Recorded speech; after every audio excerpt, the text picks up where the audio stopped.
নবীজি তাফসীরে মাযহারিতে লেখে আল্লাহর নবীর উপরে হামলা করে টান দিয়ে জামা ছেড়ে ফেলেছে। নবীজি চোখের পানি ছেড়ে দিয়ে কাঁদলে, হ্যাঁ প্রভু, আমার জামা ছিঁড়েছে এই জন্য আমি ব্যথা পাইনি। আমি কত আঘাত খাইলাম তোমার দ্বীনের জন্য, তোমার জন্য, তোমার দ্বীনের জন্য যদি আমি কষ্ট পাই আমার তেমন কষ্ট লাগে না। ও প্রভু, আমার মেয়েকে তালাক দিয়েছে এই জন্য দুঃখ লাগে নাই, দুঃখ লেগেছে আমার সামনে যদি তোমাকে কেউ অবজ্ঞা করে, তোমাকে অপমান করে, আমি রাসূল কখনো বরদাস্ত করতে পারি না। ভাইরা আমার, বাস্তবিকই যাদের ভিতরে ঈমান আছে, ঈমানদার কখনো দুনিয়ার সকল কিছু বরদাস্ত করতে পারে, কিন্তু আল্লাহ নবীকে অপমান করবে এই পৃথিবীর কোন মুমিন কখনো বরদাস্ত করবে না। এর নামই হলো ঈমান। জোরে কোন ঠিক কিনা? প্রয়োজন বোধে আল্লাহর জন্য, আল্লাহর নবীর জন্য, আল্লাহর দ্বীনের জন্য মুমিন তার জীবন উৎসর্গ করতে পারে, কিন্তু আল্লাহর অবমাননা কখনো মুমিন বরদাস্ত করতে পারে না। আমার আল্লাহর নবী, আল্লাহর মহব্বত নবীর অন্তরে বেশি না কম? আর তো ধরে কর না, সকলের চাইতে বেশি না কম? নবীজি কান্দেন আর বলেন, প্রভু গো, আমার সামনে কেমনে কয় তুমি আল্লাহ টাল্লাহ, এত বড় নিমক কারাম আল্লাহ আমি কেমনে বরদাস্ত করি? আল্লাহ ডাক দেওয়ার, নবী গো, আমি বানাইছি নিজের সন্তান যদি নিজের দারিদ্র্যের টান মারে দুঃখ লাগে না? না লাগে? নিজের সন্তান যদি কিল মারে খাবলায় কষ্ট লাগে না? আপনার কষ্ট লাগে না, কিন্তু দেখবেন আপনার মা এই জিনিসটা বরদাস্ত করবে না। আপনার ছেলে আপনাকে যদি দারিদ্র্যের টান মারে আপনার কিন্তু কষ্ট লাগে না? আপনার যদি খাবলা মারে আপনার কষ্ট লাগে না? মাথা ষোলো টানে আপনার কষ্ট লাগে না? লাথি মারে কষ্ট লাগে না? কিন্তু আপনার মা যদি দেখে তখন বরদাস্ত করে না। দেখে তাহলে আল্লাহ ডাক দিয়ে বলেন, আমি বানাইছি মানুষ, এই মানুষ যদি আমার সাথে বেয়াদবি করে, আমাকে গালি দেয়, আমার বিরুদ্ধে বলে, এত আঘাত লাগে না, কিন্তু আমার নবীকে যদি কেউ কিছু কয় আমি আল্লাহ বরদাস্ত করি না। আমার নবীর বেয়াদব আমি আল্লাহ ছাড় দেই না। আমার নবীর গায়ে আঘাত করলে আমার কষ্ট লাগে। সে পাথর নিয়ে আপনাকে মারতে এসেছে, এই জন্য আমি আল্লাহ আয়াত নাযিল করে জানাইয়া দিলাম। নবীজি এখন বদদুয়া করেন, আল্লাহ তোমার কুকুর সমূহ থেকে একটা কুকুরের উপরে মুসাল্লাত করে দাও, চড়াইয়া দাও। আল্লাহ আবু লাহাবের ছেলে উতবার উপরে তুমি কুত্তা লাগাইয়া দাও। আল্লাহ নবীর দোয়া হোক বদদুয়া হোক, জবান থেকে বের হতে দেরি হয়, আল্লাহর দরবারে তা কবুল হইতে একটা মিনিট দেরি হয় না। আর না হয় উমর যেখানে তরবারি নিয়ে গেলেন নবীকে মারার জন্য, ঘুরে গেল আর একদিকে, ঘরের কাছে গিয়ে শুনে, সামনে গিয়ে শুনলো যে তোমার বোনের জামাই মুসলমান হয়ে গেছে। সেখানে গিয়ে যখন ঘরের সামনে দাঁড়াইছে, শুনে ঘরের ভিতর থেকে কোরআনের আওয়াজ আসে।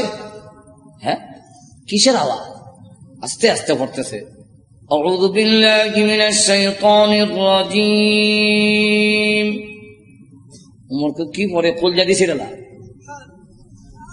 বিসমিল্লাহির রহমানির রহিম।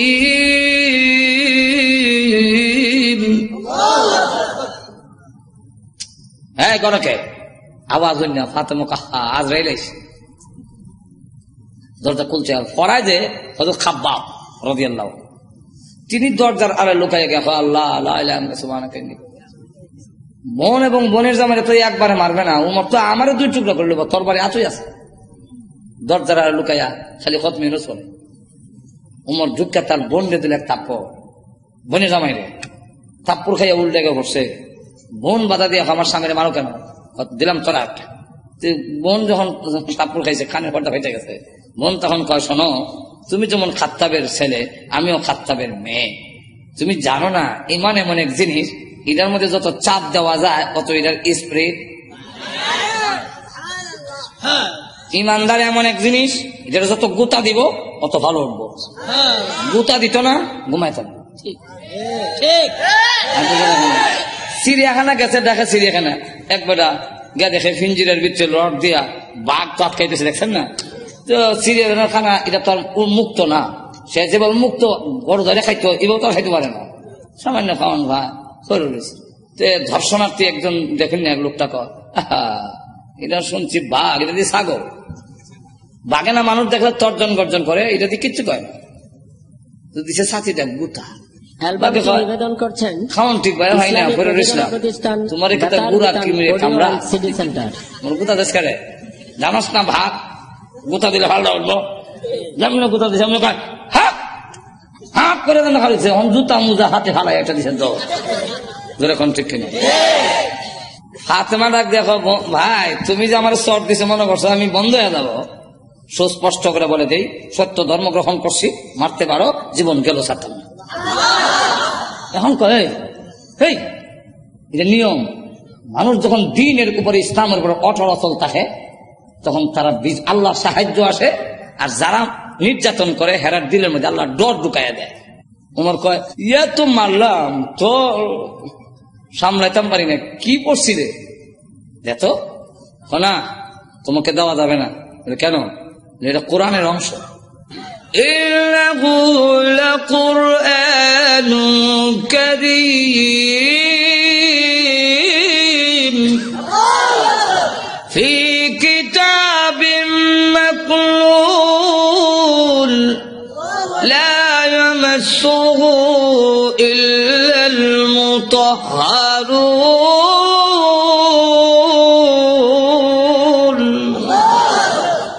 সম্মানিত কোরআন লোহে মাহফুজে সংরক্ষিত, এটা স্পর্শ করা যায় না অপবিত্র অবস্থায়।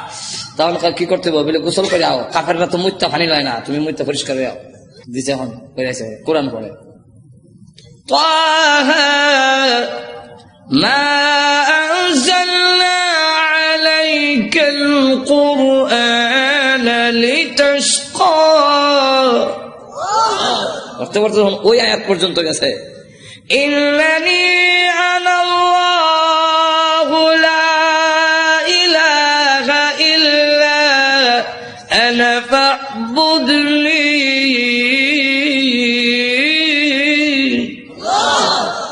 দেখে চোখ থেকে পানি নহর চালু হয়েছে। এমনি ডাক দেখা বোন আমার মোহাম্মদের দরবারে নিয়ে আসল, তো পর্দার আড়ালে যিনি লুকাই আছিল দরজার আড়ালে মনে আছে তো? ঘটনা কোনটা আমার উদ্দেশ্য না, ঘটনা হলে তো এইটার মধ্যে 1 ঘন্টা দেবো, ঘটনা হওয়া উদ্দেশ্য না। উদ্দেশ্য রইল ওই কথাটা বুঝে পেলে গা দরজার আড়াল থেকে এমনি কয় আর লুকাই থেকে লাভ নাই। তখন বুঝে লাইছে ওমর মারত না। তো সংবাদটা আমি আগে দিলাই, কারো সুসংবাদ আগে দিতে একটা মনের মধ্যে একটা আনন্দ পাওয়া যায়, তো আমি আগে দিলাই।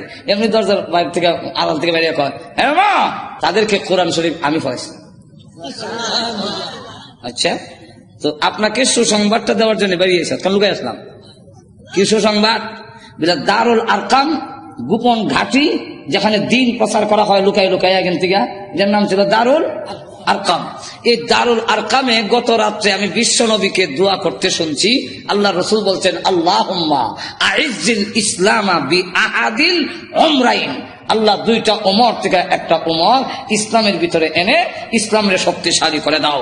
একটা হলো ওমর ইবনুল খাত্তাব, আর একটা হলো ওমর ইবনে হিশাম, যার টাইটেল হলো আবু জেহেল, আগে আসলে আবুল হাকাম, এর নাম উমর, আর এই আমিরুল মুমিনিন উনার নামও উমর। আল্লাহ রাসূল বলেন এই 2টা উমর থেকে একটা উমর আমারে দাও। আল্লাহ রাব্বুল আলামিন মনে হয় গত রাত্রের রসুলের দোয়াটা তোমার বেলায় কবুল হয়ে গেছে।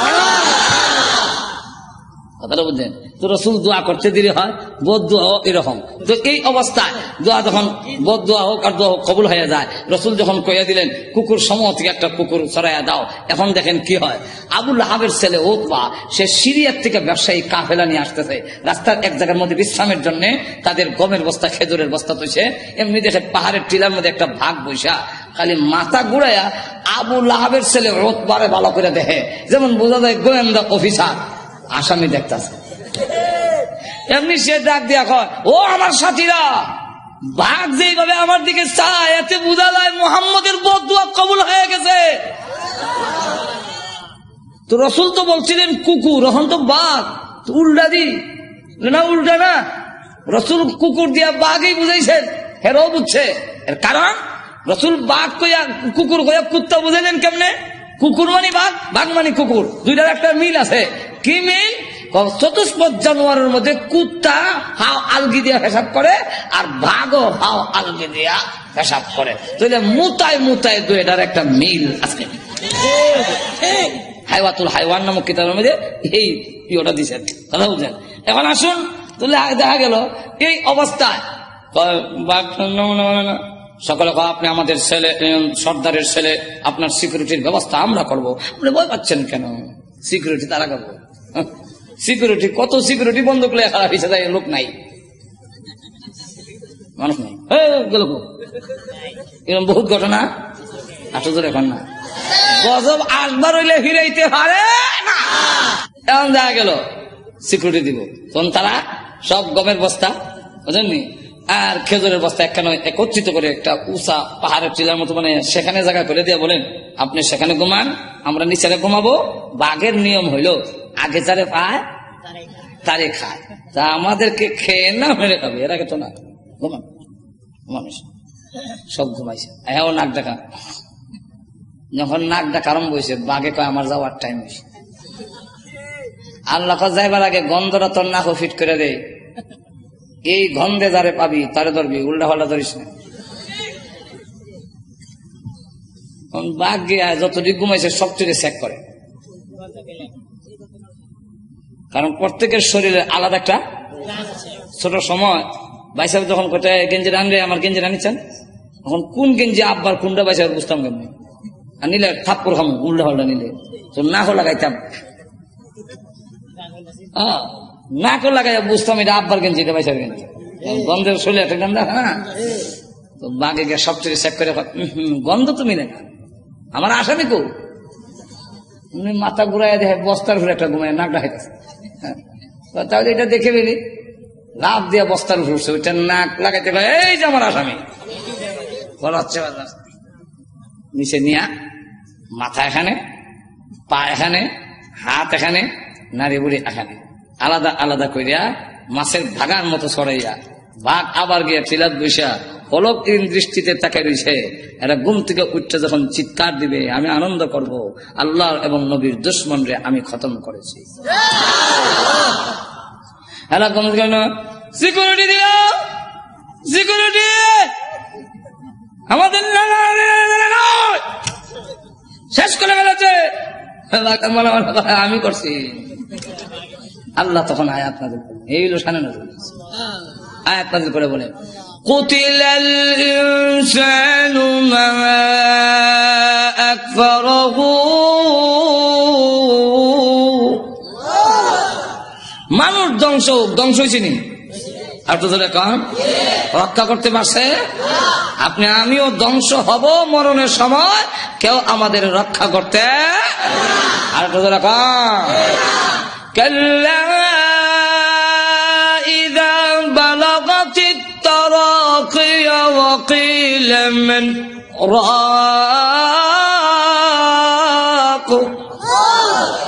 তখন কন্ট্রোল জানা আসবে, কেউ রক্ষা করতে পারবে না। আল্লাহ তখন আয়াত নাযিল করে বলেন কুতিলাল ইনসান, মানুষ ধ্বংস হোক, মানুষ বড় অকৃতজ্ঞ। এখন আল্লাহ এক একটা নিয়ামতের কথা তুলে ধরে বলেন তুই যে অতিকৃতজ্ঞ হইলে একটু চিন্তা করলি না, মিন আইয়ি শাইইন খালাকা, তুই কিসের তৈরি, তোরে কি দিয়া বানানো হইলো, এটার জবাব পারবো না, কারণ জানি না তুই কি দিয়া বানিয়েছেন। এর লাগে আল্লাহ নিজেই জবাব দিয়েছেন, মিন নুতফা, নাপাক পানি দিয়ে বানাইছি, যেটা অত্যন্ত ঘৃণিত। আমি আল্লাহ এত সুন্দর করে তোরে বানাইলাম, আবার বানাইছি যে খালাকাহু ফাকাদ্দারাহু, কাদ্দারা ইউকাদ্দিরু, এটার দুইটা ব্যাখ্যা। একটা ব্যাখ্যা হইল তোমাকে এইভাবে বানাইলাম, গরু ছাগল এইভাবে না, তোমার কুদরতি স্প্রিং দিয়া জায়গায় জায়গায়, এখানে কুদরতি স্প্রিং, যেরকম ঠিক কিনা কুদরতি স্প্রিং, এরপরে গরু এমনি লাগাই দাঁড়ায়,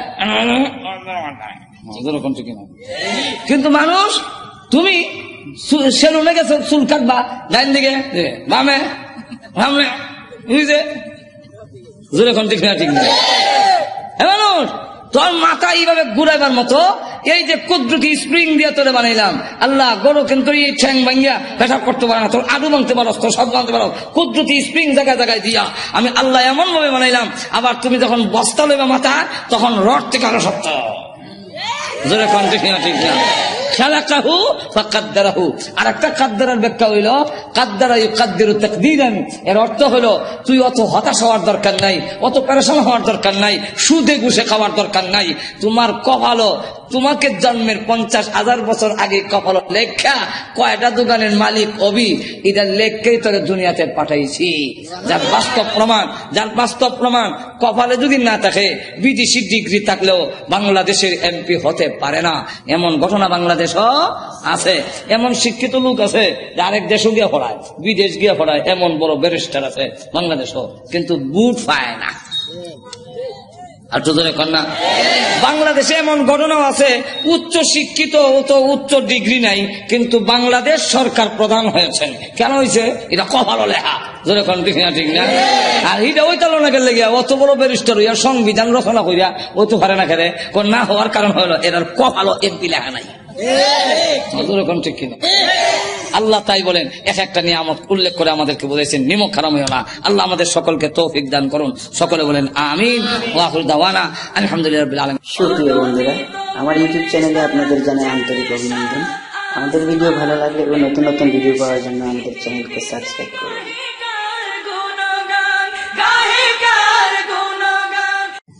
আল্লাহ রাব্বুল আলামিন যখন তার বিশ্ব নবীকে বললেন,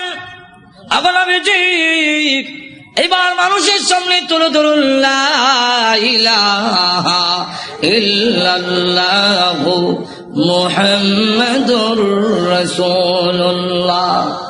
আমি আল্লাহ ছাড়া কোনো মাবুদ নাই। আবুল আহাব, যে আবুল আহাবকে আল্লাহ দম দিয়েছেন, যে আবুল আহাবকে আল্লাহ রাব্বুল আলামিন মাল দিয়েছেন, সেই আবুল আহাব দুনো হাতে পাথর নিয়ে আল্লাহ নবীর সামনে এসে বলেন, ওগো মুহাম্মদ, আপনার আল্লাহ টাল্লাহর কথা আমরা মানি না। জোরে কোন নাউযুবিল্লাহ। আপনার আল্লাহ টাল্লাহর কথা মানি না আমরা আপনার আল্লাহর কথা। এই কথা বলে নবীজি যখন পাথর মারতে গেল, আল্লাহ রাব্বুল আলামিন তখন ডাক দিয়ে বলেন, ওগো নবীজি, আপনার বিরুদ্ধে আসে নাই, বরং আমি আল্লাহর বিরুদ্ধে এসেছে। অত বড় নিমক কারাম। আল্লাহ তার নবীর পক্ষ থেকে জবাব দিয়ে দিলেন। আর যখন আবু লাহাব বলল, তাব্বান লাকা আলিহাযা জামাতানা, তুমি ধ্বংস হও, এই কারণে কি তুমি আমাদেরকে এখানে একত্রিত করেছিলে? আল্লাহ তার জবাবে বলেন, তাব্বাত ইয়াদা আবি লাহাব, আবু লাহাবের দুনো হাত ধ্বংস হও। আর তো জোরে কর না। যেই মাত্র এই আয়াত নাযিল হয়েছে, আবু লাহাবের দুনো হাত ধ্বংস এবং ওয়াতাব্বা ধ্বংস হয়ে গিয়েছে। আবু লাহাবের মাল আওলাদ একটাও কাজে আসে নাই, কাজে আসবেও না। আল্লাহ রাব্বুল আলামিন আরো বলেন, সায়াসলা নারান যাতা লাহাবিন ওয়া ইমরাআতুহু। আল্লাহ রাব্বুল আলামিন বলেন, অচিরেই আবু লাহাব এবং আবু লাহাবের স্ত্রী দুজন শিখাময় আগুনের জাহান্নামের আগুনে প্রবেশ করবে। এই আয়াত নাযিল হওয়ার পরে প্রশ্ন হইতে পারে, আবু লাহাবের স্ত্রীর কথা উম্মে জামিলের কথা কেন আনলো? মহিলার কি দোষ? মহিলার কথা উল্লেখ করেছেন হাম্মালাতুল হাতাব। আল্লাহ রাব্বুল আলামিন বলেন, ওই মহিলাটাও কি কারণ জানেননি? হাম্মালাতুন, বহন কর্মেওয়ালি। হাতাবা অর্থ হইল, মুফাসসিরিনে কালাম এর সাথে দুইটা ব্যাখ্যার মিল রেখে মুফাসসিরিনে কালাম বলেন, একটা ব্যাখ্যা হইল লাকড়ি, আর একটা ব্যাখ্যা হইল সুগুল করি। ওই আবু লাহাবের স্ত্রী গড়ে গড়ে গিয়া বলে, তোমরা কারা গো? মুহাম্মদ আমাদের ভাতিজা এবং আমার বিয়াই, আমি তার সম্পর্কে ভালো করে জানি, তোমরা তার কাছে যাইও না, সে পাগল, তার কাছে তোমরা যাইবা না। আল্লাহ নবীর বিরুদ্ধে গয়ে হেঁটে গিয়া বলে, মুহাম্মদ পাগল, তার কাছে যাইও না। আল্লাহ নবী ডাক দেওয়ার, প্রভু গো, আমার আপন চাষি এবং আমার আপন লোকগুলো যদি এইভাবে অপপ্রচার করে, আমি দাওয়াতের কাজ কেমনে করব? আল্লাহ ডাক দেওয়া, নবীজি, ভয়ের কোনো কারণ নাই, মানুষের দিলের মালিক আমি আল্লাহ। আপনার বিরুদ্ধে যারা গিয়া উস্কানি দিবে এবং বলবে পাগল, এদের দিল আমি আল্লাহ ঘুরাইয়া দিব, অটোমেটিক এরা আপনার কাছে হাজির হয়ে যাবে। ঠিকই দেখা গেল, যাদের কাছে গিয়া বলে মোহাম্মদ পাগল, মোহাম্মদ পাগল বলে, হ্যাঁ, তুই বড় বড় নেত্রী নামছে কেন? নেত্রী নামছে কেন? এতে বোঝা যায় পাগল ও ছোট পাগল না, অনেক বড় পাগল, অসাধারণ পাগল। চলো একটু পাগলটা দেখে আসি। পাগল দেখতে এসে দেখা দেখে আল্লাহ নবীর নুরানি চেহারা এত সুন্দর, খানায় কাবার সামনে দাঁড়ায় কোরআন শরীফ পড়ে। নবীজির চেহারার আলোতে কাবা ঘরের দেওয়াল আলোকিত হয়ে গেছে। না, এই সুন্দর চেহারার লোক কোনদিন পাগল হতে পারে না।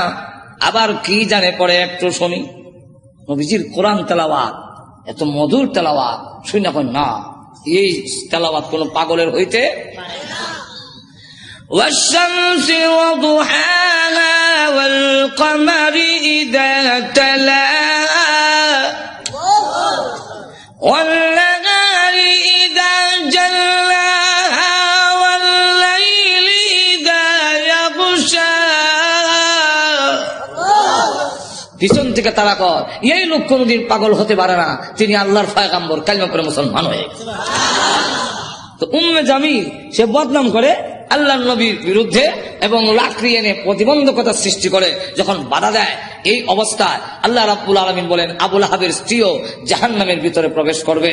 যেই মাত্র এই আয়াত নাজিল হয়েছে তখন আবুল আহাবের স্ত্রীও হাতের মধ্যে পাথর নিয়ে কোমর কাপড় বেঁধে রসুলের উপরে হামলা করার জন্য খানায় কাবার দিকে যখন ধাবিত হচ্ছে, আবু বকর সিদ্দিক বলেন ইয়া রাসূলুল্লাহ, ওই দেখেন আপনার চাচিও বিয়াইও উম্মে জামিল হাতের মধ্যে পাথর, কোমরের মধ্যে কাপড় বান্ধা। এতে বোঝা যায় মহিলা হামলা করবে। একজন মহিলা যদি হামলা করে ইজ্জত আর তাহে কই। অগণবীজি আবার উনি আপনার মুরব্বী, ওনার ধাক্কা দেওয়া তো যাবে না। আর মহিলা তো এমন এক জিনিস, এমন বিপজ্জনক, ধাক্কা যদি দেন ফিরে বেলে গা বিপদটা তো আপনার উপর। আমার এমন লক্ষ্য করে দেখেন উম্মে জামিল সে পাথর লেগে গেছে রসুলকে মারবে। কেমন হাওয়া!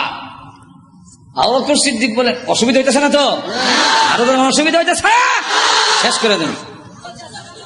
আমার লক্ষ্য করে দেখুন, পাথর নিয়ে আল্লাহ নবীকে মারার জন্য যখন গিয়েছে আবু বকর সিদ্দিক রাদিয়াল্লাহু আনহু বলেন নবী গো, আপনার চাচি এবং বিয়াই পাথর নিয়ে আসতেছে, এমন কি করে?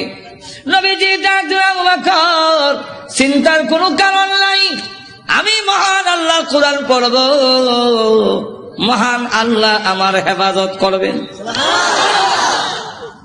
এই বলে রসুল আরম্ভ করে দিয়েছেন ইয়াসিন ওয়াল কুরআনিল হাকীম। উম্মে জামিল কাছে গিয়া কয়, এ আবু বকর, একা একা বসে রইছ, তোমার সাথী মোহাম্মদ কই আজকে? আবু বকর সিদ্দিক রাদিয়াল্লাহু আনহু বলেন আমি দেখি আমার পাশে বইয়া কোরআন শরীফ পড়তেছে।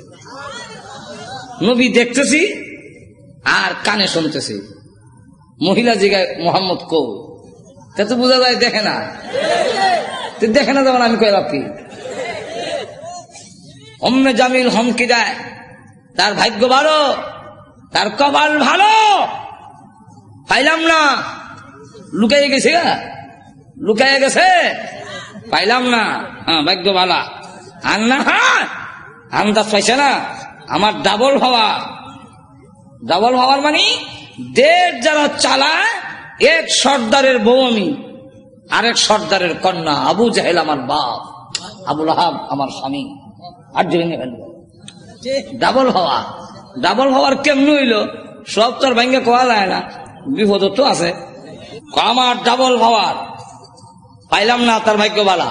আবু বকর সিদ্দিক বলেন আমি দেখি, তুই দেখস না হিরো, বুঝলাম না। নিবেদন করছেন ইসলামী প্রযোজনা প্রতিষ্ঠান বেতার বিতান।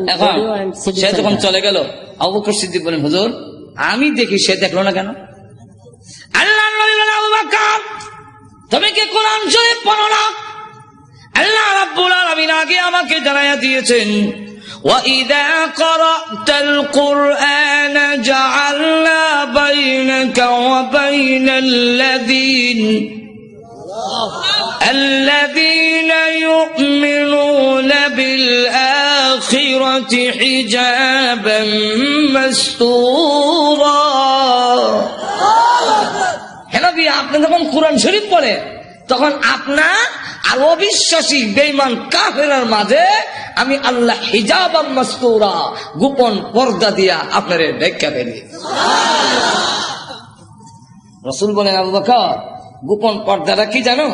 আল্লাহু আ'লাম রাসূলুহু, আল্লাহর রাসূল বলেন আমি যেই দিকে তাকাই সেই দিকেই দেখি অসংখ্য ফেরেশতা আমাকে ঘেরাও করে দাঁড়িয়ে আছে। আবু জাহেল আবু লাহাব ক্ষুব্ধ হইয়া দুই ছেলে রসুলের দুই মেয়ের যে বিয়া করেছিল মনে আছে তো? রসুলের কন একটার নাম উতবা আর একটার নাম উতাইবা। রসুল প্রকাশ্য নবী হওয়ার আগে দুই মেয়ে এই দুই ছেলের কাছে বিয়া দিয়েছে, কথা বুঝছেন? এখন সে এই দুইজনের এটা কেন না কয় তোমাদের শ্বশুর মুহাম্মদের কাছে আমার এবং তোর মার বিরুদ্ধে কোরআনের আয়াত নাযিল হয়েছে, অতএব তোমরা দুজন গিয়ে মুহাম্মদের সামনে বলতে হবে আপনার আল্লাহ টাল্লা মানি না। আর একটু জোরে কর না, আল্লাহ টাল্লা যেমন বোঝা যায় সাটা, জোরে কোন ঠিক কেমন অবজ্ঞা কেমন চিন্তা করে নিমক আরাম কারে কর, জোরে কোন ঠিক না? তো গিয়া বলবি আল্লাহ টাল্লা মানি না আর মুহাম্মদের দুই মেয়েকে তালাক দিয়ে আসতে হবে, আর না আমি মনে করবো তোমরা আমার অবাধ্য, আর আমার অবাধ্য হইলে যে কিছু পাইবা না এটা তো বুঝো। যেমন বাপ ইমুন ফুলা, এটা তো বলার দরকার ছিল। আপনার কথা না মানলে অবাধ্য, আর আল্লাহর কথা না মানলে আর বড় অবাধ্য, যেরকম ঠিক কিনা? আপনার কথা না মানলে আপনার সম্পত্তি থেকে বঞ্চিত হব, আর আল্লাহর কথা না মানলে নবীর কথা না মানলে জান্নাত থেকে বঞ্চিত হব। অনেক সাহাবীরা তো এরকম করছেন যে বাড়ি ঘর ছাড়তে রাজি কিন্তু আল্লাহ রসুল ছাড়তে আর তো কর না। গভীর রজনীতে আল্লাহর নবী বিশ্ব নবী রাহমাতুল লিল আলামিন হুজরা শরীফ থেকে প্রচন্ড শীতের মধ্যে বের হয়েছেন। এমনি তাকায়া দেখে একজন বাঁকা হইয়া দাঁড়াইছে, সোজা হইয়া দাঁড়াতে পারে না, কাপড় এইভাবে ধরে রেখেছে। দাঁড়ায় বলেন আসসালাতু ওয়াসসালামু আলাইকা ইয়া রাসূলুল্লাহ। আল্লাহর নবী বলেন কে রে তুমি এত গভীর রজনীতে আমাকে সালাম দিচ্ছ? আল্লাহর নবী যেই মাত্র জিজ্ঞাসা করলেন উনি জানতেন হুজুর আপনি কি আমাকে চিনতে পারেন নাই? আমি আব্দুল্লাহ। আল্লাহর নবী বলেন কোন আব্দুল্লাহ? ওগো নবীজি কিছুদিন আগে ইসলাম ধর্ম গ্রহণ করেছি, আমার নাম ছিল আব্দুল উজ্জা, আমি আপনার নামটা পরিবর্তন করে আব্দুল্লাহ রেখেছেন, আমি সেই আব্দুল্লাহ। আল্লাহর নবী ডাক দিয়ে বলেন আমার আব্দুল্লাহ তো ধনী বাপ চাচা, তার বাপ চাচা ধনী ব্যবসায়ীর ছেলে, সকাল বিকাল কাপড় পরিবর্তন করে আসতো। আজকে তো দেখা যায় গায়ে কাপড় নাই, একটা কাপড়ের টুকরা পরিধান করা, সোজা হয়ে দাঁড়াতে পারে না, তার লজ্জাস্থান খালি হয়ে যায়, হাত দিয়ে ধরে রাখছে কোন রকমের কাপড়ের টুকরা। আল্লাহর নবী বলেন আমার আব্দুল্লাহর এই অবস্থা কেন? শীতের মধ্যে চরচর করে কাঁপতেছে কিন্তু কোনো কথা বলে না, কোনো ডাক দেয় না। নবী গো অপেক্ষায় বসে আছি কোন সময় আপনি বের হবেন, আপনার নুরানি চারা যদি এক নজর দেখতে পারি তাহলে আমার অন্তরে আর কোনো দুঃখ থাকবে না। আল্লাহর নবী বলেন কি হলো তোমার এই অবস্থা কেন? আব্দুল্লাহ হুজুর আপনার দরবারে কেন আসা যাওয়া করি?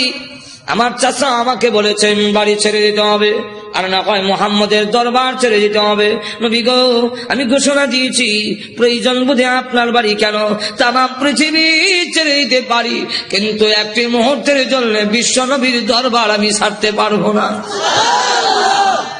আপনারা যে আমাকে বাড়ির থেকে বের করে দিয়েছে, বের হওয়ার সময় বললো কাপড় চোপড় গুলো দিয়ে যাও, এগুলো তো আমাদের উদ্দেশ্য হইল আমি উলঙ্গ হয়ে গেলে এটা যাব না, লজ্জায় তখন ঘরে বসে থাকবো, আপনার দরবারে আসবো না। আমি তখন আমার চাচাকে জানাই দিলাম ওগো চাচা কাপড় হারাতে পারি, ইজ্জত সম্মান হারাতে পারি, আমি সর্বহারা হতে পারি, কিন্তু আল্লাহর কসম ঈমান হারা এক মুহূর্তের জন্য হতে পারবো না। হ্যাঁ দাদা আজকে যদি শরমের আর ইজ্জতের বয়ে কাপড়ের জন্য আমি ঈমান হারা হয়ে যাই, মৃত্যুর পরে কবর থেকে উলঙ্গ হয়ে আল্লাহর দরবারে উঠব, উলঙ্গ অবস্থায় জাহান্নামের মধ্যে দেওয়া হবে। ওগো আল্লাহর নবী আমার কাপড় চোপড় গুলো রেখে দিয়েছে। আমি আমার মার সামনে দাঁড়িয়ে বললাম, মা গো, আমার মা একটা কাপড় দেন না, আমি আমার লজ্জাস্থান রেখে বিশ্ব নবীর দরবারে যাব। ওগো মা, একটা নজর যদি আল্লাহর নবীকে দেখতে পারি তাহলে আমার মনে আর কোনো ব্যথা থাকবে না। এই বলে হুজুর আমার মা একটা কাপড় দিয়েছেন, কোন রকমের লজ্জাস্থান রেখে আপনার হুজুরের সামনে এসে বসে আছি। কোন সময় আপনি বের হবেন, আপনার চেহারা মুবারক একটা নজর দেখার জন্য বসে আছি। নবীজি তার করুণ কাহিনী শুনে বিশ্ব নবী পর্যন্ত চোখের পানি রাখতে পারলেন। আল্লাহ নবী ডাক দেবেন, আব্দুল্লাহ আমার ঘরে আয়, হুজুরের শরীফে আয়, এই নে আমার ব্যবহারের 2 খান কাপড় তোরে দান করলাম। নবীজির 2 খানা কাপড়, ব্যবহারের কাপড়ের দাম আছে না নাই? এরপর থেকে আব্দুল্লাহ জুল বাগাদাইন হয়ে গেল। খালি আব্দুল্লাহ না, এমন টাইটেল লাগছে। আল্লাহ নবী একজন, আব্দুল্লাহ বল তোর কোন আকাঙ্ক্ষা আছে নি? আব্দুল্লাহ দাদা, হুজুর দুনিয়ার কোনো আকাঙ্ক্ষা নাই, আপনার কাছে আমার একটা দরখাস্ত। নবীজি আপনি বলেছেন শাহাদাতের মরণ হইলে মরণের কষ্ট হয় না। আপনি বলেছেন শাহাদাতের মরণ হইলে কবর গেলে মুনকার নাকির আসে না। আপনি বলেছেন শহীদ হয়ে মরলে কিয়ামতের মাঠে কোনো হিসাব কিতাব হবে না, বিনা হিসাবে জান্নাতে যাবে। তাই আমার দরখাস্ত, ওগো নবীজি আপনি আল্লাহর কাছে বলুন আমার শাহাদাতের কামনা যেন মহান আল্লাহ কবুল করে নেন। নবীজি দোয়া করে দিলেন, দোয়া রসুলের দোয়া, হাত উঠাইতে দিদি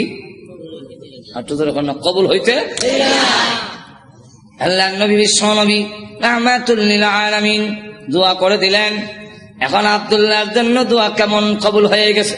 তবুকের যুদ্ধে গেলেন, কিন্তু তবুকের যুদ্ধটা হলো না, ফিরে আসবেন। আব্দুল্লাহ রাস্তার মধ্যে অসুস্থ হয়ে গেলেন, সেখানে তিনি ইন্তেকাল করলেন। আল্লাহ নবী ঘোষণা দিয়েছেন, আল্লাহর রাস্তায় যখন মানুষ বের হয়ে যায়, রাস্তায় মারা গেল শাহাদাতের সওয়াব তাকে দেওয়া হয়। আমার আব্দুল্লাহকে গোসল দাও, কাফন পরাও, আমি নিজে জানাজার নামাজ পড়াবো। নবীজি নিজে জানাজার নামাজ পড়াইয়া লাশ যখন কবরের দিকে নিয়ে যায়, নবীজি পিছনে পিছনে যায়। কবরের পার গেলে পড়ে ডাক দিয়ে বলে, সাহাবীরা রে, কেউ কবরে নামবে না, আমি তার কবরে নামবো। নবীজি আব্দুল্লাহ রাদিয়াল্লাহু আনহুর কবরে নামে 2 কান হাত উপর দিকে বাড়ায় দিয়ে বলেন, রে আব্দুল্লাহ, সাহাবীরা দে লাশটা আমার হাতে দে। একটু জোরে কর না, দে আমার আব্দুল্লাহর লাশ আমার কোলে ছেড়ে দে।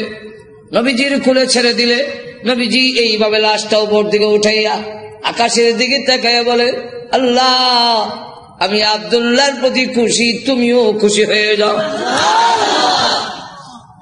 আল্লাহ এখন আব্দুল্লাহর লাশটাকে আমার কোল থেকে তোমার রহমতের কোলে আমি স্থানান্তর করতে চাই। এই কথা শুনে সাহাবীরা গইরে কবর পার কান্না শুরু করেছেন। বিশেষ করে সাদ ইবনে আবি ওয়াক্কাস রাদিয়াল্লাহু আনহু ডাক দিয়ে বলে, মাটিতে গইরে কান্না আর বলে, আব্দুল্লাহ রে, এই লাশটা তোর না হইয়া আমার যদি হতো রে, আমার ভাগ্য কত ভালো ছিল রে আব্দুল্লাহ, এই লাশ তোর না হইয়া আমার যদি হতো, যেখানে আল্লাহর নবী বলতেছেন, আল্লাহ আমি খুশি, মেহেরবানি করে তুমিও আমার আব্দুল্লাহর প্রতি খুশি হয়ে যাও। আমার লক্ষ্য করে দেখুন, এইভাবে অনেক ঘটনা সারা রাত বললেও তো শেষ হবে না। এইভাবে বাড়ি ঘর ছেড়ে দিয়েছেন আল্লাহর দিনের জন্য, ইসলামের জন্য, আল্লাহ নবীর জন্য। কিন্তু আবু লাহাবের ছেলে যেমন বাবা তেমন ছেলে উতবা আল্লাহ নবীর সামনে গিয়ে বলে, ওগো মুহাম্মদ, আপনার আল্লাহ টাল্লাহ এগুলো আমরা মানি না। আর তো জোরে কর না। আর নবীজির সামনে দাঁড়ায় বলে, আপনার 2 মেয়েকে তালাক দিলাম। নবীজির তাফসীরে মাযহারিতে লেখে, আল্লাহর নবীর উপরে হামলা করে টান দিয়ে জামা ছেড়ে ফেলেছে। নবীজি চোখের পানি ছেড়ে দিয়ে কাঁদলে, হ্যাঁ প্রভু, আমার জামা ছিঁড়েছে, এই জন্য আমি ব্যথা পাইনি। আমি কত আঘাত খাইলাম তোমার দ্বীনের জন্য, তোমার জন্য তোমার দ্বীনের জন্য যদি আমি কষ্ট পাই, আমার তেমন কষ্ট লাগে না। ও প্রভু, আমার মেয়েকে তালাক দিয়েছে, এই জন্য দুঃখ লাগে নাই, দুঃখ লেগেছে। আমার সামনে যদি তোমাকে কেউ অবজ্ঞা করে, তোমাকে অপমান করে, আমি রাসূল কখনো বরদাস্ত করতে পারি না। ভাইরা আমার, বাস্তবিকই যাদের ভিতরে ঈমান আছে, ঈমানদার কখনো দুনিয়ার সকল কিছু বরদাস্ত করতে পারে, কিন্তু আল্লাহ নবীকে অপমান করবে এই পৃথিবীর কোন মুমিন কখনো বরদাস্ত করবে না। এর নামই হলো ঈমান। জোরে কোন ঠিক কিনা? প্রয়োজন বোধে আল্লাহর জন্য, আল্লাহর নবীর জন্য, আল্লাহর দ্বীনের জন্য মুমিন তার জীবন উৎসর্গ করতে পারে, কিন্তু আল্লাহর অবমাননা কখনো মুমিন বরদাস্ত করতে পারে না। আর আমার আল্লাহর নবী, আল্লাহর মহব্বত নবীর অন্তরে বেশি না কম? আর তো দূরে কর না, সকলের চাইতে বেশি না কম? নবীজি কান্দেন আর বলেন, প্রভু গো, আমার সামনে কেমনে কয় তুমি আল্লাহ টাল্লাহ, এত বড় নিমক কারাম আল্লাহ আমি কেমনে বরদাস্ত করি?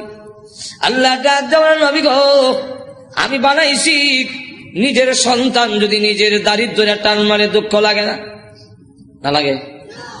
নিজের সন্তান যদি কিল মারে খাবলায় কষ্ট লাগে না? আপনার কষ্ট লাগে না, কিন্তু দেখবেন আপনার মা এই জিনিসটা বরদাস্ত করবে না।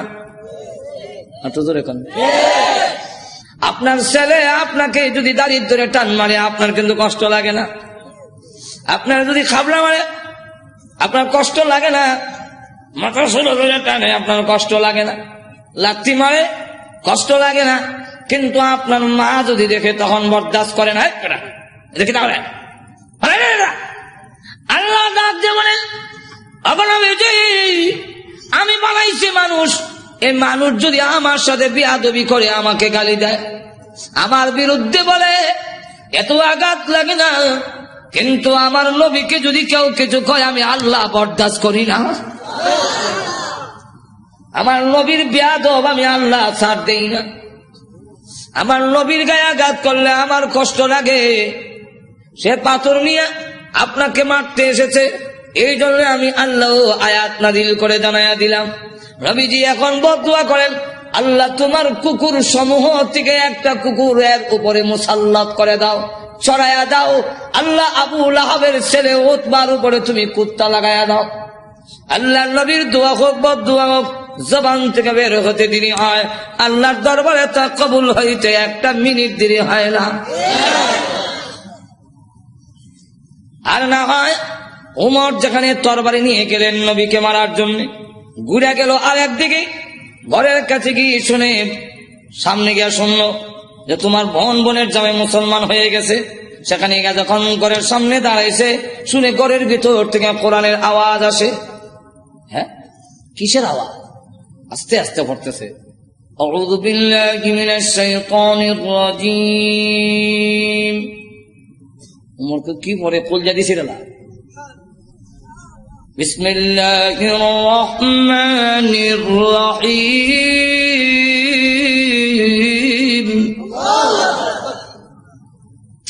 হ্যাঁ, গরকে আওয়াজ হইনা ফাতেমা কাহা আজরাইল আইছে,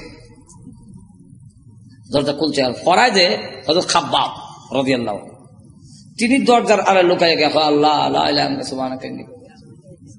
বোন এবং বোনের জামাইরে তো একবারে মারবে না, উমর তো আমারও দুই টুকরা করে নেব, তরবারি হাতই আছে। দরজার আড়ে লুকাইয়া খালি খতমে নূর পড়ে। উমর ঢুকা তার বোন রে দিল এক থাপ্পড়, বোনের জামাইরে থাপ্পড় খাইয়া উল্টে গিয়ে পড়ছে। বোন বাধা দিয়ে, আমার স্বামীরে মারো কেন? দিলাম তোরা। বোন যখন থাপ্পড় খাইছে, কানের পর্দা ফেটে গেছে। বোন তখন কয়, শোনো, তুমি যেমন খাত্তাবের ছেলে, আমিও খাত্তাবের মেয়ে। তুমি জানো না ইমান এমন এক জিনিস, এটার মধ্যে যত চাপ দেওয়া যায় অত এটার স্প্রিড। ইমানদার এমন এক জিনিস, এটার যত গুতা দিব অত ভালো উঠবো। গুতা দিত না, ঘুমাইত না। চিড়িয়াখানা গেছে, দেখে চিড়িয়াখানা এক বেটা গিয়ে দেখে ফিঞ্জিরের ভিতরে রড দিয়া বাঘ তো আটকাইতেছে, দেখছেন না? তো চিড়িয়াখানার খানা এটা তো আর মুক্ত না, সে যেভাবে মুক্ত গরু ধরে খাইতো এভাবে তো খাইতে পারে না। সামান্য খাওয়ান ভাই ধর্ষণার্থী একজন দেখেন না, এক লোকটা কয় এটা শুনছি বাঘ, এটা দিয়ে ছাগল। বাঘে না মানুষ দেখলে তর্জন গর্জন করে, এটা দিয়ে কিচ্ছু কয় না। তো দিছে সাথী দেখ গুতা নিবেদন করছেন খাওয়ান ঠিক ভাই হয় না করে রইছিলাম তোমার একটা গুড়া কিমরে কামড়া সিটি সেন্টার। মোর গুতা দেশ করে জানাস না ভাত গুতা দিলে ভালো উঠবো, যেমন গুতা দিছে আমি কয় হাত হাত করে দেন খালিছে জুতা মুজা হাতে ফালাই একটা দিচ্ছেন তো যেরকম ঠিক কিনা হাতে মা ডাক দেখো ভাই তুমি যে আমার চট দিছে মনে করছো আমি বন্ধ হয়ে যাবো? সুস্পষ্ট করে বলে দেই, সত্য ধর্ম গ্রহণ করছি, মারতে পারো, জীবন গেল ছাড়তাম না। এখন কয় এই এটা নিয়ম। মানুষ যখন দিনের উপরে ইসলামের উপরে অটল অচল থাকে তখন তারা আল্লাহর সাহায্য আসে, আর যারা নির্যাতন করে হেরার দিলের মধ্যে আল্লাহ ডর ঢুকাইয়া দেয়। উমর কয় ইয়া তো মারলাম তো সামলাইতাম পারি না, কি করছি রে দেখ না, তোমাকে দেওয়া যাবে না। কেন? এটা কোরআনের অংশ।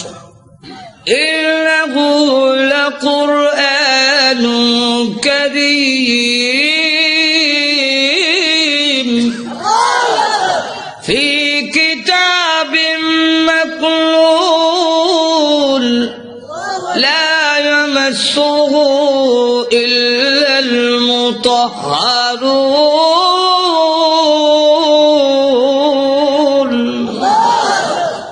সম্মানিত কোরআন লোহে মাহফুজে সংরক্ষিত, এটা স্পর্শ করা যায় না অপবিত্র অবস্থায়।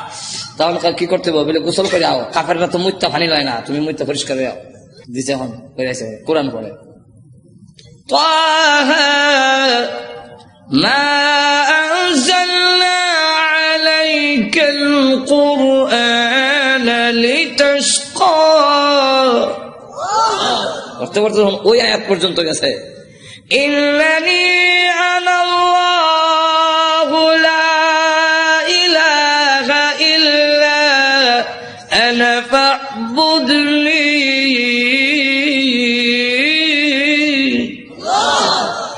দেখে চোখ থেকে পানি নহর চালু হয়েছে। এমনি ডাক দেখা বোন আমার মোহাম্মদের দরবারে নিয়ে আসল। তো পর্দার আড়ালে যিনি লুকাই আছিল দরজার আড়ালে, মনে হতো ঘটনা কোনটা আমার উদ্দেশ্য না, ঘটনা হলে তো এইটার মধ্যে 1 ঘন্টা দেবো, ঘটনা হওয়া উদ্দেশ্য না।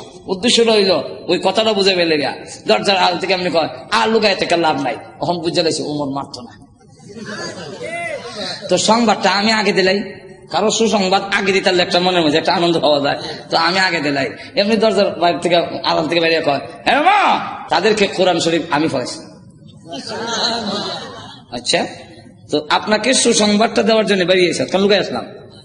কি সুসংবাদ? দারুল আরকাম গোপন ঘাঁটি, যেখানে দিন প্রচার করা হয় লুকাই লুকাই এখান থেকে, যার নাম ছিল দারুল আরকাম। এই দারুল আরকামে গত রাত্রে আমি বিশ্ব নবীকে দোয়া করতে শুনছি। আল্লাহ রসুল বলছেন আল্লাহুম্মা আইজ্জিল ইসলামা বি আহাদিল উমরাইন। আল্লাহ 2টা ওমর থেকে একটা ওমর ইসলামের ভিতরে এনে ইসলামের শক্তিশালী করে দাও। একটা হলো ওমর ইবনুল খাত্তাব, আর একটা হলো ওমর ইবনে হিশাম, যার টাইটেল হলো আবু জেহেল। আগে আসলে আবুল হাকাম, এর নাম উমর, আর আমিরুল মুমিনিন উনার নাম উমর। আল্লাহ রাসূল বলে এই 2টা ওমর থেকে একটা ওমর আমারে দাও। আল্লাহ রাব্বুল আলামিন মনে হয় গত রাত্রের রসুলের দোয়াটা তোমার বেলায় কবুল হয়ে গেছে। কথাটা বুঝলেন? তো রসুল দোয়া করতে দেরি হয়, বোধ দোয়া হোক এরকম। তো এই অবস্থায় দোয়া যখন বোধ দোয়া হোক আর দোয়া হোক কবুল হয়ে যায়, রসুল যখন কইয়া দিলেন কুকুর সমূহ থেকে একটা কুকুর সরাইয়া দাও, এখন দেখেন কি হয়। আবু লাহাবের ছেলে উতবা, সে সিরিয়ার থেকে ব্যবসায়ী কাফেলা নিয়ে আসতেছে, রাস্তার এক জায়গার মধ্যে বিশ্রামের জন্য তাদের গমের বস্তা খেজুরের বস্তা তৈছে। এমনি দেখে পাহাড়ের টিলার মধ্যে একটা ভাগ বৈশা, খালি মাথা ঘুরাইয়া আবু লাহাবের ছেলে উতবারে ভালো করে দেখে, যেমন বোঝা যায় গোয়েন্দা অফিসার আসামি দেখতেছে। এমনি সে ডাক দিয়া কয় ও আমার সাথীরা, বাঘ যেইভাবে আমার দিকে চায় এতে বোঝা যায় মুহাম্মদের বদদুয়া কবুল হয়ে গেছে। তো রসুল তো বলছিলেন কুকুর, এখন তো বাঘ, উল্টা দি না, উল্টা না, রসুল কুকুর দিয়া বাঘই বুঝাইছেন। হেরাও বুঝছে, এর কারণ রসুল বাঘ কইয়া কুকুর কইয়া কুত্তা বুঝাইলেন কেমনে? কুকুর মানে বাঘ, বাঘ মানে কুকুর, 2টার একটা মিল আছে। কি মিল? চতুষ্পদ জানোয়ারের মধ্যে কুত্তা হাও আলগি দিয়া হিসাব করে আর বাঘও হাও আলগি দিয়া হিসাব করে। তাহলে মুতায় মুতায় দুইটার একটা মিল আছে। হাইওয়াতুল হাইওয়ান নামক কিতাবের মধ্যে এই ইয়েটা দিচ্ছেন, কথা বুঝলেন। এখন আসুন, তাহলে দেখা গেল এই অবস্থায় সকলে আপনি আমাদের ছেলে, সর্দারের ছেলে, আপনার সিকিউরিটির ব্যবস্থা আমরা করবো। আপনি ভয় পাচ্ছেন কেন? সিকিউরিটি তারা করবো। সিকিউরিটি কত সিকিউরিটি বন্ধ করলে খারাপ হিসেবে লোক নাই, মানুষ নাই, গেল এরকম বহুত ঘটনা। আটজন এখন না গজব আসবার হইলে হিরাইতে পারে না। এখন দেখা গেল সিকিউরিটি দিব, তখন তারা সব গমের বস্তা বুঝেননি আর খেজুরের বস্তা একত্রিত করে একটা উঁচা পাহাড়ের টিলার মতো মানে সেখানে জায়গা করে দিয়ে বলেন আপনি সেখানে ঘুমান, আমরা নিচে ঘুমাবো। বাঘের নিয়ম হইল আগে যারে পায় তারে খায়, তা আমাদেরকে খেয়ে না মেরে খাবে, এর আগে তো না। ঘুমান মানুষ সব ঘুমাইছে, এও নাক ডাকা। যখন নাক ডাকা আরম্ভ হয়েছে বাঘে কয় আমার যাওয়ার টাইম হয়েছে। আল্লাহ যাইবার আগে গন্ধটা তোর নাক ফিট করে দেয়, এই গন্ধে যারে পাবি তারে ধরবি, উল্টা পাল্টা ধরিস না। বাঘ গিয়া যতটুকু ঘুমাইছে সবচেয়ে চেক করে, কারণ প্রত্যেকের শরীরে আলাদা একটা ছোট সময় বাইসা যখন কোথায় গেঞ্জি রানবে আমার গেঞ্জি রানিচ্ছেন, তখন কোন গেঞ্জি আব্বার কোনটা বাইসা বুঝতাম কেন, আর নিলে থাপ্পড় খাম উল্টা পাল্টা নিলে তো না হো লাগাইতাম, না করে লাগাই বুঝতাম এটা আব্বার গেঞ্জি, এটা বাইসার গেঞ্জি, গন্ধের শরীরে একটা গন্ধ। হ্যাঁ, তো বাঘে গিয়ে সবচেয়ে চেক করে গন্ধ তো মিলে না, আমার আসামি কো মাথা ঘুরাই দেখে বস্তার ঘুরে একটা ঘুমায় নাক ডাকাইতেছে। তাহলে এটা দেখে ফেলি, লাভ দিয়া বস্তার উপর উঠছে, ওইটা নাক লাগাইতে পারে, এই যে আমার আসামি বলা হচ্ছে। নিচে নিয়া মাথা এখানে, পা এখানে, হাত এখানে, নারী বুড়ি এখানে, আলাদা আলাদা করিয়া মাছের ভাগার মতো ছড়াইয়া বাঘ আবার গিয়া টিলাত বৈশা পলক দৃষ্টিতে তাকে রয়েছে। এরা ঘুম থেকে উঠতে যখন চিৎকার দিবে আমি আনন্দ করব, আল্লাহ এবং নবীর দুশমন রে আমি খতম করেছি। সিকিউরিটি দিও, সিকিউরিটি আমাদের শেষ করে ফেলেছে, আমি করছি। আল্লাহ তখন আয়াত নাযিল করেন, এই হলো শানে নজরুল, আয়াত নাযিল করে বলেন কুতিলাল ইনসানু মা আকফারহু, মানুষ ধ্বংস হয়েছে নি আর তো ধরে কন রক্ষা করতে পারছে? আপনি আমিও ধ্বংস হব মরণের সময়, কেউ আমাদের রক্ষা করতে আর তো ধরে কন কাল্লা ইযা বালাগাতিত তারাকিয়া ওয়া কিলা মান রাক,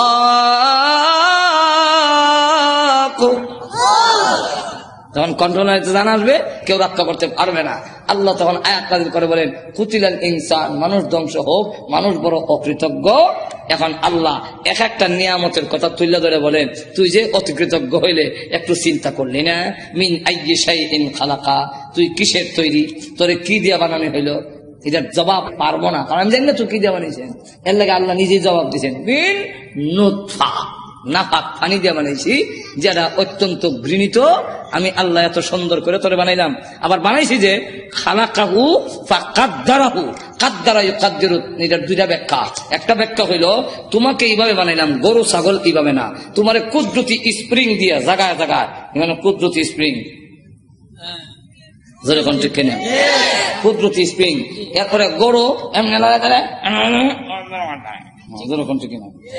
কিন্তু মানুষ, তুমি সেলুনে গেছে চুল কাটবা, ডাইন দিকে বামে বামে, যেরকম ঠিক না ঠিক না। মানুষ তোর মাথা এইভাবে ঘুরাইবার মতো এই যে কুদরতি স্প্রিং দিয়ে তোরে বানাইলাম। আল্লাহ গরু কিন্তু এই ঠ্যাং ভাঙ্গিয়া পেশাব করতে পারে না, তোর আডু ভাঙতে পারো, তোর সব ভাঙতে পারো, কুদরতি স্প্রিং জায়গায় জায়গায় দিয়া আমি আল্লাহ এমন ভাবে বানাইলাম। আবার তুমি যখন বস্তা লইবা মাথা, তখন রড থেকে আরো শক্ত, যেরকম ঠিক না ঠিক না। খালাকাহু ফাকাদ্দারাহু। আর একটা কাদ্দারার ব্যাখ্যা হইল কাদ্দারা ইউকাদ্দিরু তাকদীরান। এর অর্থ হলো তুই অত হতাশ হওয়ার দরকার নাই, অত পেরেশান হওয়ার দরকার নাই, সুদে ঘুষে খাওয়ার দরকার নাই। তোমার কপালও তোমাকে জন্মের 50,000 বছর আগে কপাল লেখা কয়টা দোকানের মালিক অবি এটা লেখকেই তোদের দুনিয়াতে পাঠাইছি। যার বাস্তব প্রমাণ কপালে যদি না থাকে, বিদেশি ডিগ্রি থাকলেও বাংলাদেশের এমপি হতে পারে না, এমন ঘটনা বাংলাদেশও আছে। এমন শিক্ষিত লোক আছে যে আরেক দেশও গিয়ে পড়ায়, বিদেশ গিয়ে পড়ায়, এমন বড় ব্যারিস্টার আছে বাংলাদেশও, কিন্তু বুট পায় না। আর তো না, বাংলাদেশে এমন ঘটনাও আছে উচ্চ শিক্ষিত তো উচ্চ ডিগ্রি নাই, কিন্তু বাংলাদেশ সরকার প্রধান হয়েছেন। কেন হয়েছে? এটা কপালও লেখা। ঠিক না ঠিক না? আর এটা ওই তালনাকে লেগে অত বড় ব্যারিস্টার হইয়া সংবিধান রচনা করিয়া ওই তো পারে না, খেলে না হওয়ার কারণ হলো এটার কপালও এমপি লেখা নাই। ঠিক কিনা? আল্লাহ তাই বলেন, এক একটা নিয়ামত উল্লেখ করে আমাদেরকে বলেছেন নিমক হারাম হইও না। আল্লাহ আমাদের সকলকে তৌফিক দান করুন। সকলে বলেন আমিন ওয়া আখিরু দাওয়ানা আলহামদুলিল্লাহি রাব্বিল আলামিন। সুপ্রিয় বন্ধুরা, আমার ইউটিউব চ্যানেলে আপনাদের জানাই আন্তরিক অভিনন্দন। আমাদের ভিডিও ভালো লাগলে ও নতুন নতুন ভিডিও পাওয়ার জন্য আমাদের চ্যানেলকে সাবস্ক্রাইব করুন।